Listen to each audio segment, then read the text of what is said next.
ये चीज़ ज़रूर कहूँगी कि उसी पार्टी को वोट दीजिए जो आपके फेवर में बात करती है, जो आपके हक के लिए लड़ती है। क्योंकि चुनाव में तो सब नेता आते हैं, बाद में वही नेता 5 साल के तक नहीं दिखते और 5 साल के बाद वही आपके दरवाजे पे आते हैं। जो 5 साल तक नेता आपको नहीं दिखता है, 5 साल के बाद फिर आपके डोर पे आके आपसे वोट मांगता है, उन नेताओं को अब टाटा बाय बाय करने का टाइम आ गया है। अपना जो आप वोट देते हैं वो 5 साल के लिए अब अपने हाथ काट के देते हैं। तो प्लीज़ मैं सबसे यही रिक्वेस्ट करूंगी कि जो नेता चुनेंगे परख के सोच समझ के वोट दीजिए। मैं हूँ आपके साथ पूजा ठाकुर। असेंबली इलेक्शंस का बिगुल बज चुका है, तैयारियां जो है वो लगातार चल रही है। अभी तक डेट अनाउंस जो है इसकी नहीं हुई है। हालांकि अलग अलग पॉलिटिकल पार्टीज जो है जम्मू कश्मीर के अलग अलग जगहों पर जा रही है, लोगों से मिल रही है, उनके मुद्दे जो है जान रही है और उसी के अकॉर्डिंगली अपना मैनिफेस्टो भी तैयार कर रही है। इस समय हमारे साथ अनीता चांदपुरी जी जुड़े हुए हैं जो कि नेशनल सेक्रेटरी है राष्ट्रीय लोक जनशक्ति पार्टी की। तो ऐसे में महिलाओं की बात की जाए तो महिला को जिस तरह से रिजर्वेशन भी मिली है और बढ़ चढ़कर वो आगे आ रही है, तो खास तौर से एक महिला जो है बाकी महिलाओं के बीच में जाकर किस तरह से उनकी समस्याएं जान रही है, इन चीज़ से जानते हैं। सबसे पहले आपका बहुत बहुत स्वागत है। धन्यवाद पूजा जी। अनीता जी, क्या कुछ कहना चाहेंगे जहां पर अभी तक डेट अनाउंस नहीं हुई है, बिगुल बज चुका है, तैयारियां हर एक पॉलिटिकल पार्टीज कर रही है, वहीं पर आपकी किस तरह से तैयारियां हैं? देखिए, बहुत अच्छी बात है। अभी हाल ही में योगा दिवस के दिन प्रधानमंत्री जी SKICC श्रीनगर आए थे और हम लोग भी वहाँ पे थे और उन्होंने अनाउंस किया कि बहुत जल्द जम्मू कश्मीर में इलेक्शंस होंगे।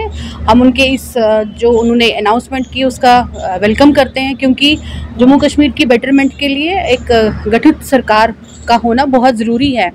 तो जहाँ तक हमारी पार्टी की बात रही, देखिए हम आपको पता है 2014 से NDA अलायंस में हैं और जो हमारा NDA अलायंस का आदेश होगा, ऊपर से जो हमारे नेशनल प्रेसिडेंट का आदेश होगा, NDA अलायंस हमारे साथ जम्मू कश्मीर में किस तरीके से गठबंधन करती है, हम भी उसी नक्शे कदम पे आगे चलेंगे। लेकिन हाँ, एज ए विमेन और एज ए पॉलिटिकल लीडर मैं अब आपको पता है समाज में बहुत देर से काम कर रही हूँ और उसी तरह से मैं हर एक जगह अपने पार्टी के रिप्रेजेंटेटिव्स जो वीमेंस हैं उनको भेज के महिलाओं की जो समस्या है जम्मू कश्मीर में, किस तरीके से हमारी यहाँ समस्याएं हैं, उन पे हम काम करना शुरू भी कर चुके हैं। बहुत सारी महिलाओं के साथ जुड़ के समस्याएं देखना, किस इलाके में हमारी महिला की क्या समस्या तो क्या है। लगता है आज भी उनको क्या प्रॉब्लम जो है वो फेस करने को मिल रही है? बड़ी सारी जगहों पे गए, एक्टिवली आपकी पार्टी जो है काम कर रही है, आप अपनी टीम के साथ लगातार काम कर रहे हैं। देखिए पूजा जी, हमारे जम्मू कश्मीर में स्कीम्स तो बहुत है सरकार की तरफ से, मतलब सरकार की सेंट्रल गवर्नमेंट की बहुत सारी स्कीम्स है जो महिलाओं के लिए, बट कहीं ना कहीं आज भी हम जब जाते हैं वो स्कीमें हर एक मतलब ग्राउंड तक नहीं पहुंच रही हैं। मुझे नहीं पता कहाँ तक पहुंच रही है, कौन पहुंचा रहा है, किसको पहुंचा रहा है, बट जहां हम रूरल एरियाज़ में जाते हैं, हम अर्बन एरियाज़ की बात नहीं करते। अर्बन एरियाज़ में तो वैसे ही लोग बहुत सारे नॉलेज रखते हैं, बट हम जहां रूरल एरियाज़ में जाते हैं उन बहनों को इस चीज़ का पता नहीं होता है कि हमारी सरकार की तरफ से हमारे लिए कितने सारे बेनिफिट्स है। अभी विश्वकर्मा स्कीम देख लीजिए हमारी बहनों के लिए, या हर एक बहुत सारे लोगों को इसके बारे में भी नॉलेज नहीं है कि ऐसी भी कोई स्कीम है। तो हम उन लोगों को, हम उन महिलाओं को इन चीज़ों से अवगत कराते हैं कि सेंट्रल गवर्नमेंट की तरफ से बहुत सारी स्कीमें हैं महिलाओं के लिए।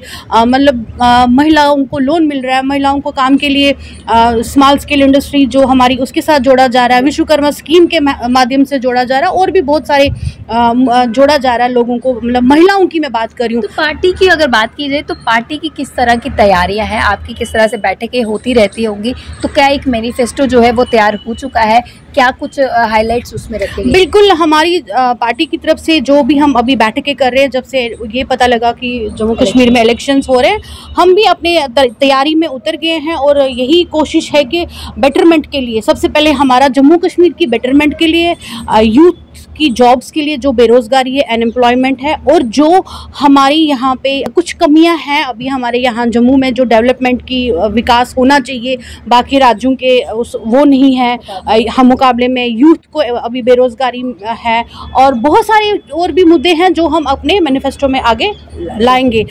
उसमें सबसे बड़ा ये है कि हमारे जम्मू कश्मीर की बेटरमेंट में और यूथ के लिए जो है, जो एम्प्लॉयमेंट के लिए है। और आज भी हम देखते हैं कि एग्जाम में स्कैम जब होता है तो यूथ सड़कों पे उतरता है, उसको लेकर क्या कुछ आपका है? देखिए वही तो सबसे बड़ी मतलब हमारी चिंता है कि स्कैम क्यों हो रहा है, किस वजह से हो रहा है। मैं चाहती हूँ कि ये जो स्कैम हो रहा है इसके लिए पूरा सरकार की तरफ से पूरी जांच हो, ताकि जो बच्चा साल भर या इतने सालों से मेहनत कर रहा है उसके साथ नाइंसाफ़ी ना हो, और जो बच्चा मेहनत नहीं कर रहा है वो पेपर खरीद रहा है और वो अपना एग्ज़ाम में टॉप कर रहा है, लेकिन जो बच्चा गरीब परिवार से आता है, जो बच्चा मेहनत कर रहा है और उसके साथ बेइंसाफ़ी हो रही है। ये बेइंसाफ़ी भविष्य में ना हो, सरकार को इसके ऊपर कड़ी से कड़ी कदम उठानी चाहिए, और जो भी इसमें इन्वॉल्व है, चाहे वो मिनिस्टर का बेटा है, चाहे वो एमएलए का बेटा, चाहे वो टॉप मंत्री का बेटा है, जो भी इसमें इन्वॉल्व है, चाहे जो भी है, मैं कह रही हूँ जो भी है, चाहे खुद मंत्री को इन्वॉल्व क्यों ना हो, उसके ऊपर कड़ी से कड़ी सजा, क्योंकि ये यूथ का मसला है। कई सारे मुद्दों पे आप बात करते हैं, रिहेबिलिटेशन को लेकर क्या कुछ कहना है? देखिए, अभी हम यही बोल रहे थे कि एक सरकार की तरफ से एक प्रपोजल आया कि 300 कनाल का ज़मीन जो है जम्मू में देखा जा रहा है, तो फिर तो रिहेबिलिटेशन कहाँ हुई? रिहेबिलिटेशन तो तब हुई ना जब हमें सरकार वापस भेजे। अगर यही ज़मीन हमें कश्मीर में मिलेगी तो रिहेबिलिटेशन होगी ना। जम्मू में बसाने का तो मुझे नहीं समझ आ रहा। अगर हम एक तरफ से कह रहे हैं कि कश्मीरी पंडितों को वापस वैली में लेना है, तो जम्मू में 300 कनाल ज़मीन देखने का तो कोई मसला ही नहीं है, वो तो कोई तुक ही नहीं बनता। यही ज़मीन आप कश्मीर में देखिए ना, 300 कनाल, चाहे आप किसी हर एक कश्मीरी को 2-2 मरले ज़मीन ही दे दे, लेकिन रिहेबिलिटेशन तो तभी होगी ना जब हम वैली वापस जाएंगे। जी, तो वैली वापस जाने के लिए कौन मना कर रहा है?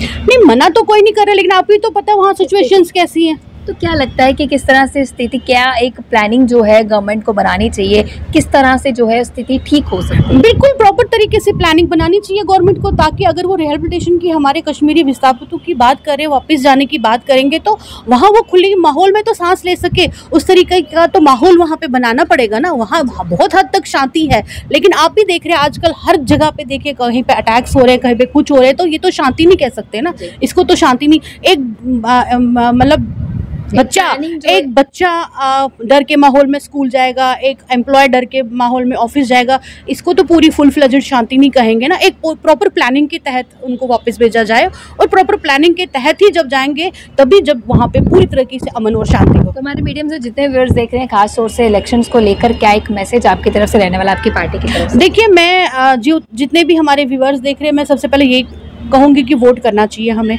बढ़ चढ़ के वोटिंग में हिस्सा लेना चाहिए, क्योंकि वोट हमारा अधिकार है। वोट से ही हम अपनी चुनिंदा सरकार को चुन सकते हैं। और हाँ, लेकिन ये चीज़ ज़रूर कहूँगी कि उसी पार्टी को वोट दीजिए जो आपके फेवर में बात करती है, जो आपके हक के लिए लड़ती है, क्योंकि चुनाव में तो सब नेता आते हैं, बाद में वही नेता 5 साल के तक नहीं दिखते, और 5 साल के बाद वही आपके दरवाजे पे आते हैं। जो 5 साल तक नेता आपको नहीं दिखता है, 5 साल के बाद फिर आपके डोर पे आके आपसे वोट मांगता है, उन नेताओं को अब टाटा बाय बाय करने का टाइम आ गया है।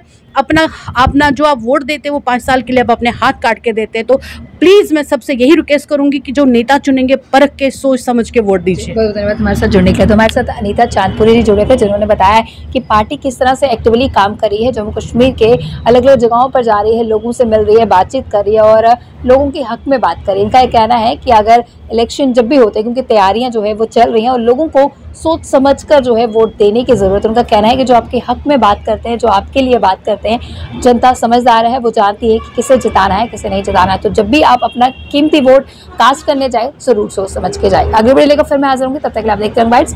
जर्नलिस्ट अमन शर्मा के साथ मैं पूजा ठाकुर, यंग बाइट्स जम्मू।